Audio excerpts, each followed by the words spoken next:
All right, quiet on the set, and wait for it. Action. Hello there. Welcome. I am including you to my video. What we're going to talk about is all about inclusion. Now, one of the most popular questions I've been asked all involves inclusion. So let's get started. One of the questions involving it is, what makes those with autism feel left out? A lot of people with autism would feel like they are left out is because they would feel like they don't belong in normal society. Like, for example, they think differently, they behave differently, they are different. So it is very hard to imagine how to be included in a world where the majority do not have autism. And it's really quite understandable to feel that way and feel very left out, like you don't really know what to do in these certain situations. Question number 2 reads, what do you wish others did for you to include you more? I would say that I'm not really quite the needy person. Like I'm not the kind of guy that says, hey, you should do this, or hey, you should do that. So you can do that kind of stuff, because I don't feel like that's really quite fair. Like, people have to change in order to accept me or include me. However, what I will say as a bit of a tip is basically saying, hey, if your group needs more people, then start looking for people, whether they have autism or otherwise. It's kind of a nice little task that they can have too when you belong in a group and you want to expand that group. Why don't you give it a try and including people with autism? And who knows, they might give a new perspective and try to help you grow in such a really quite amazing way.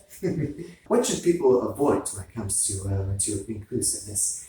What I will say, for me personally, is try not to talk in a different kind of way. Don't feel like you have to slow down your voice and try to talk in a way that makes me understand or anything like that. And especially when it comes to sports, because I was and still am quite a bit.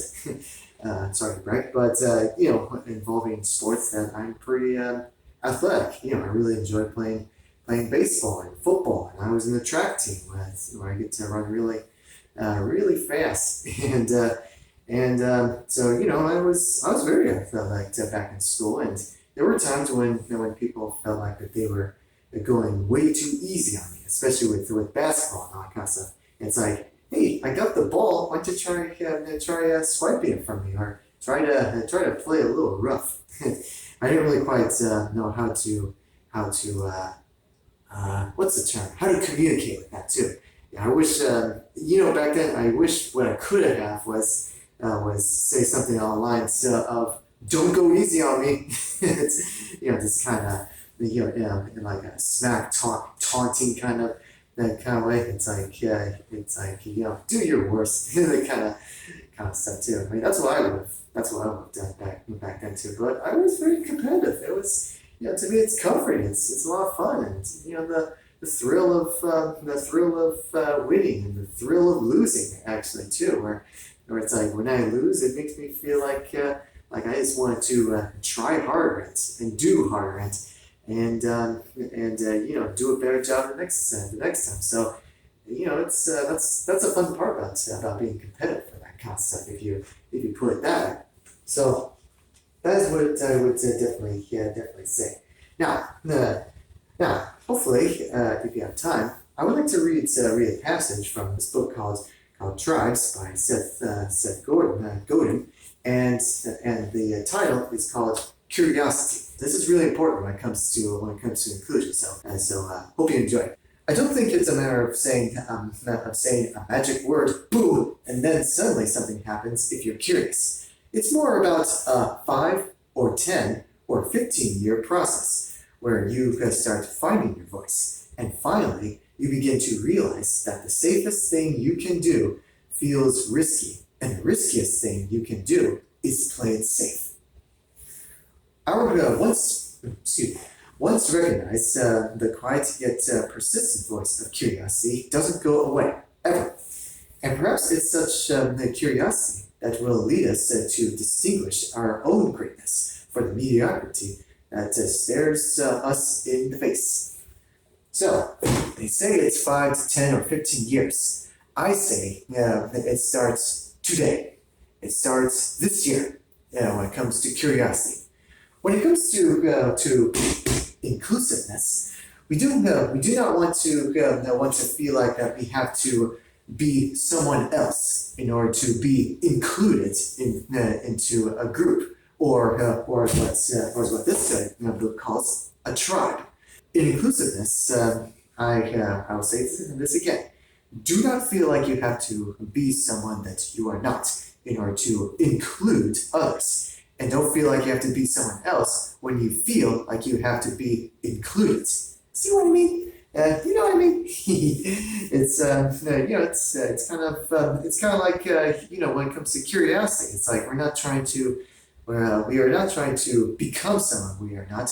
We are trying to expand who we really are. For example, I used to be a really big time. Well, actually, I still am a really big into listening jazz music, and then years later, I started to really enjoy rock and roll music. Does this mean that I no longer listen to jazz? Of course not. I love listening to jazz. A couple of good composers I really enjoy are Tom Grant and Brian Culbertson. Feel free to check them out. And so that's one good example. So you can still like jazz music. You just like to expand your library, expand your music tastes in that sort of way. So when it comes to being included, you can expand your personality, expand your friendships, expand your tribe. Continuing on with the next couple of questions. It reads, what is the main thing to remember that will help you to make sure those with autism feel included? Exactly what I said is be yourself. Don't feel like you have to include people with autism because you have to, or to prove to everyone that you're a nice guy. No, you don't have to do that. What we are going for is that we include others because we want to. We want to get to know people. We want to know their special, unique, gifted abilities. We want to dig into their minds and see what amazing ideas that they have. That's one of the reasons I want to include people, is to understand them better, to get to know them better, and if they happen to be not who you expect, then they are no longer part of the tribe. It's just as simple as that, and it's all in the matter of trying. I've always said this over and over, that I'm a trier. I'm a big advocate into trying things, and when things don't work, then they don't work. It's really quite simple. Same with people. There are some people where you feel like that they could be really good, and you keep on trying. You keep on trying to find what makes them so gifted. And sometimes you may end up disappointed with how they turned out. But it's important to never give up on finding more people, and to find your tribe and to be included as well as including others. And finally, the final question reads, what is something easy to start with? So, the easiest thing we can do is at school. You can start with one thing, and that question is what are you most interested in? Are you very interested in arts and crafts? Maybe you can join a arts club. Or are you very athletic and want to run really fast and decide to go track to join the track team?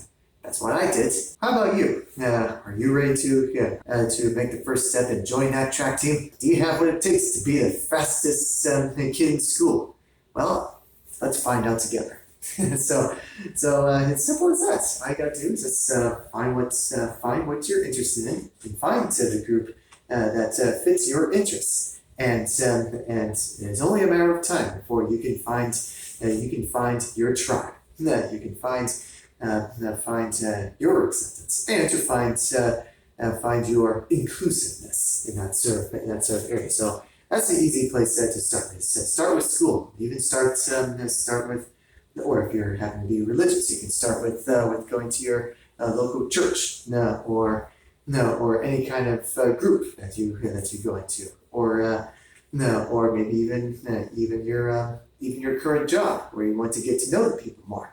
It's all those little tiny steps, and you never know if they want to include you, or they want to take you out for some coffee, or go out on a date. Just never know unless you give it a try. And that's why I've always been such an extraordinary advocate in the world of trying. I'm a tryer. How about you? Are you a tryer too? That's the challenge I want to give all of you for that kind of thing. Inclusiveness doesn't happen automatically. It takes effort. It takes courage. It takes a lot of work. But I know that it can work if you can find at least one person that can include you. Then you have found your community. If you're looking forward to looking for the other side of this topic of inclusiveness, and how those with autism can grow, they can grow socially in social skills. If you want that side of the story, feel free to check out this video over here. See that? Give it a click. So with that, I leave it all up to you. Thanks for watching. I'll see you next time.